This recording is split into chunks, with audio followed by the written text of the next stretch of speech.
Hola, bienvenidos a todos a esta nueva edición, nuevo formato de Un mate por el arte, en donde hacemos reviews de libros que he leído. A mí me gusta mucho la lectura y varias personas me sugirieron en comentarios que podría ser quizá algún review de libros que estoy leyendo. En este caso, el primero del año, tengo todo anotado porque no tengo buena memoria, lamentablemente. Muchos de los libros que leo van a parar a un lugar inexistente en mi cerebro porque no retengo absolutamente nada. El primer libro que leí este año se llama Arqueología Mexicana, Los Mayas, Vida Cotidiana. Me gusta mucho lo que es el arte precolombino, de hecho hay algunos videos en el canal que pueden ir a ver, en donde hay comentarios respecto de este tema. ¿Sí? Hay un video sobre los olmecas, hay un video sobre aztecas también, y también sobre los mayas, me parece. Bien. Por ejemplo, me fui anotando algunas características del libro, por ahí podemos hacer un pantallazo general de lo que fue la lectura del libro. Bueno, muchas cosas ya las tenía vistas de otro tipo de lectura. Por ahí no fue una lectura tan entretenida. Sí me pareció interesante que estuviera separado como en distintas categorías. En alguno era vida cotidiana, el otro era religión, rituales, arte, cerámica, ¿no? Específicamente. Bueno, voy mencionando algunas cosas que yo tomé nota, que a mí me parecieron relevantes e interesantes, teniendo en cuenta lo que ya sabía previamente.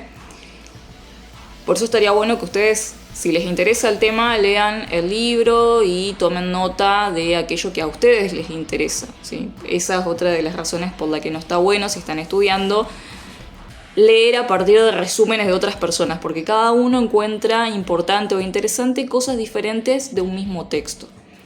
En mi caso, la primera cosa de la que tomé nota, que por ahí capaz es completamente irrelevante para la mayoría de las personas, el término bardear. Encontré la palabra bardear acá en el libro y al menos yo no tenía idea de lo que significaba, entonces descubro que deviene de el término bardar, que significa delimitar un espacio. Acá en este punto concretamente se hablaba de las delimitaciones espaciales que había en las distintas zonas de una ciudad, por decirlo de alguna manera, de una ciudad maya, ¿no?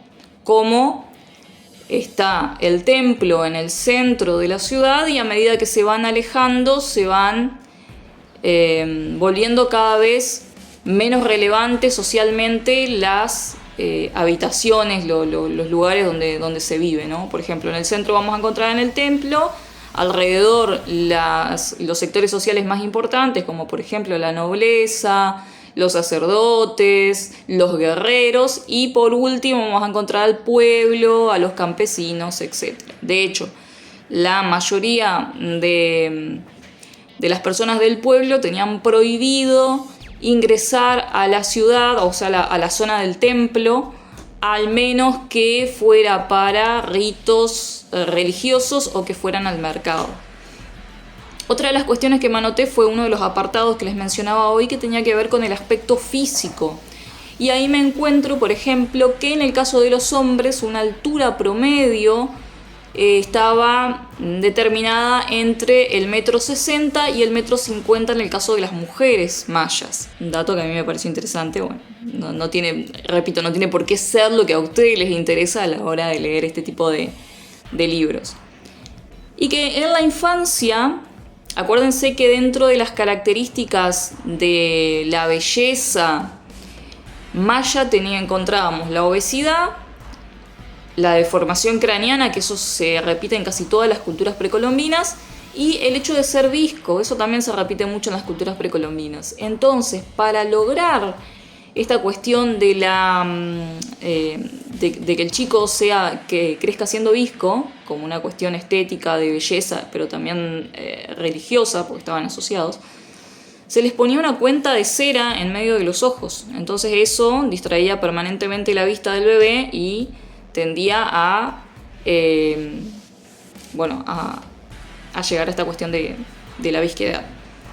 Así que eso me pareció interesante. Nunca había leído, o sea, sabía que dentro del canon de belleza estaba esta cuestión de ser visco, pero no sabía cómo se llegaba a eso. Y bueno, acá me entero que para eso se colgaba una cuenta de cera en los ojos. Sí sabía, que también lo menciona el libro, esta cuestión de la deformación craneana, porque es propia de las culturas precolombinas, en donde se colocan tablillas a los costados o al ancho de la cabeza, atadas con cinta.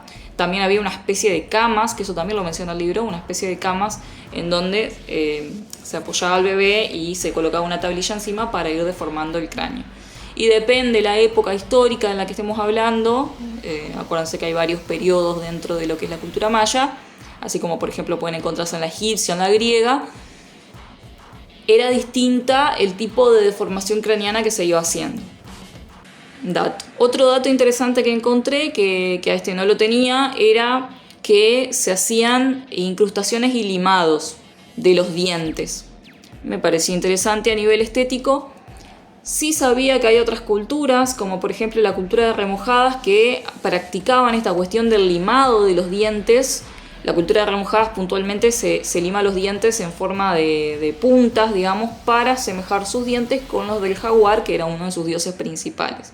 En el caso de los mayas, también se limaban los dientes y se practicaban incrustaciones. Acá me anoté qué tipo de piedras se incrustaban, pero son las piedras semipreciosas propias de la región, como por ejemplo la jadeíta, la pirita, la hematita y la turquesa. Esos son el tipo de piedras que se incrustaban en los dientes, se limaban y se incrustaban en los dientes. Se podían hacer una de las dos, limado o incrustación, o las dos paralelamente, incrustación y limado. Y esto se empezaba a practicar a partir de la adolescencia. Después, bueno, como yo soy profesora de Historia del Arte, y por ahí me interesa mucho lo que es la parte artística, me anoté algunas de las características propias de la cerámica. Tengo anotado, por eso voy desviando la vista a cada momento, sepan disculpar. Bueno, vamos a encontrar, por supuesto, algo propio de todas las culturas precolombinas, el tema de la simetría.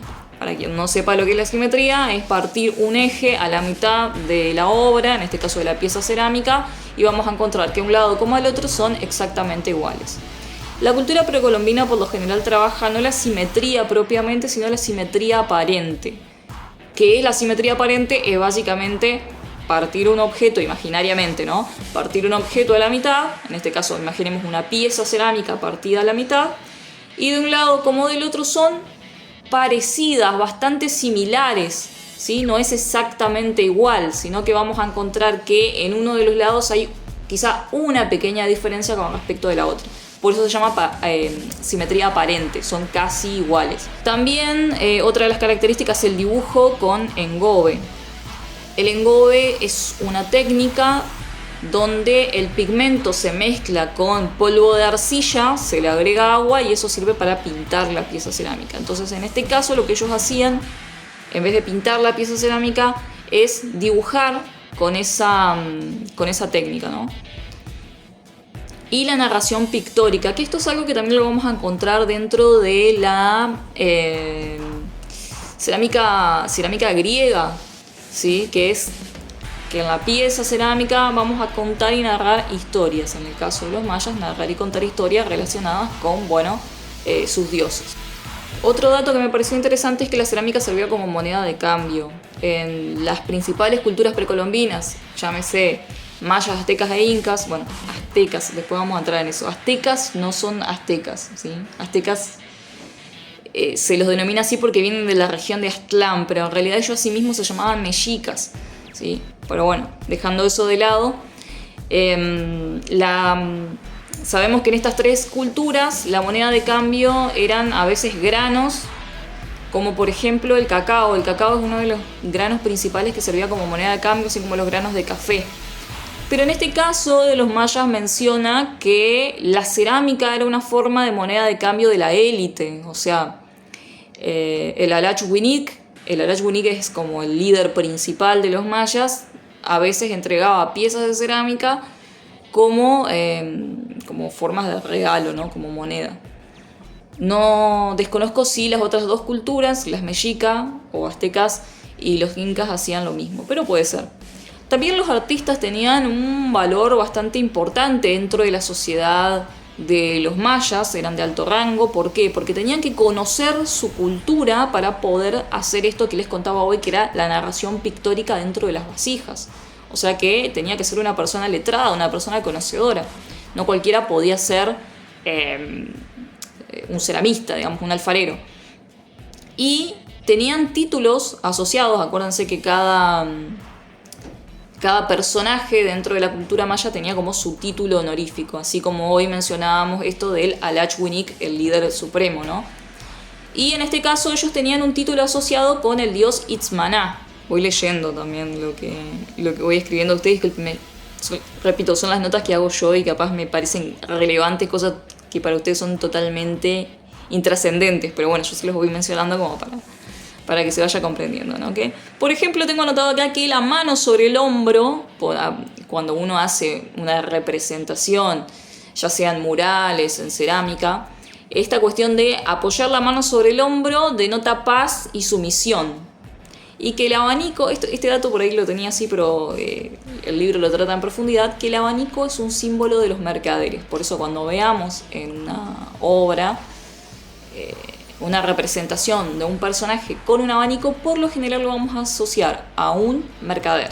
Y acá tengo, bueno, datos, curiosidades del dios asociado a los mercaderes, que es Ek-Chuak, que es el dios del mercado. Generalmente está representado como un personaje de piel negra, con la nariz grande, o la nariz larga mejor dicho, y una bolsa en la espalda y una cinta en la frente. ¿Por qué la cinta en la frente? No me quedó claro. Eso el libro no lo explica. Y que en su celebración, acá viene el dato picante de la historia, el dato fuerte, en la celebración que se hacía a este dios, que es en el mes Muán, vamos a chequear cuándo es ese mes, generalmente se sacrificaba a un perro con manchas, porque las manchas vendrían a representar los granos de cacao, que acuérdense era la moneda de cambio de los mercaderes. Otras monedas de cambio, me pareció interesante, bueno, qué sé yo, las hachas ceremoniales, las cuentas de jade, ¿sí? Cuentas, hablamos de pelotitas que sirven como decoración o como ofrendas. Todo lo que es jade está muy relacionado al tema de las ofrendas, ¿sí? Las mantas de algodón y los cascabeles de cobre. ¿Por qué menciono esto? Porque a mí me pareció relevante. Porque significa que todos estos objetos, y por ende todas las personas que realizan estos objetos, tienen un alto valor en la cultura. Fíjense, las cuestiones como el algodón, el cobre, el jade, todos estos son objetos de alto valor para esta cultura. Y lo último que tengo anotado es que se podía fiar en el mercado, dato, o sea que había una cierta confianza con el otro, y que al finalizar el trato, que esto es algo muy contemporáneo, ¿no? Al finalizar el trato ellos bebían juntos, se juntaban a beber, ¿sí? No sé si, no recuerdo puntualmente qué es lo que bebían, si en esta zona había algo como parecido a la chicha o no. La chicha es un tipo de cerveza fermentada de una manera que lo voy a decir en otra ocasión, porque la verdad que es fuerte. Si quieren averigüen cómo se hacía la chicha. Bueno, pero eso es propio de la cultura inca. Esas fueron las cosas más relevantes que yo anoté del libro, que a mí me parecieron interesantes. Ustedes pueden encontrar cuando lo lean otras cosas. Es un libro que no es para profundizar, concretamente es más bien para las personas que se están iniciando en este tipo de lectura, en la lectura del arte precolombino, el arte maya, en este caso los mayas en general, porque habla de su vida cotidiana.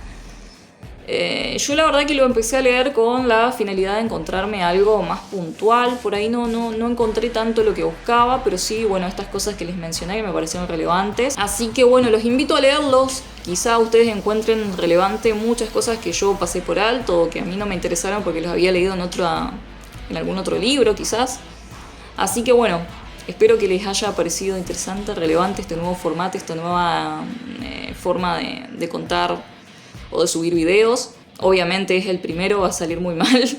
Después vamos a ir mejorando con el tiempo, tengan paciencia. Y bueno, la idea, como yo no solamente leo libros de arte y este canal es artístico, es poder ir subiendo también los otros libros que voy leyendo. De hecho, ahora estoy en algunas páginas de terminar uno que podríamos encapsularlo en autoayuda, quizá, o tipo de psicología conductual. Ustedes véanlo, si les parece relevante, subo review de eso, y si no, bueno, cuando tenga tiempo y finalice el próximo libro de arte, que se llama ¿Qué estás mirando?, hacemos review de eso. Los leo en la caja de comentarios, ustedes me mencionan si quieren que haga review de este otro libro que estoy leyendo que está más relacionado con la psicología, o si dejamos este canal exclusivamente para hacer review de arte. Los espero en el próximo video. Hasta pronto. Gracias por llegar hasta acá. Te agradecería mucho que te suscribas y dejes tu like. También podés apoyar este canal a través de Mercado Pago. Y hasta la próxima historia de arte.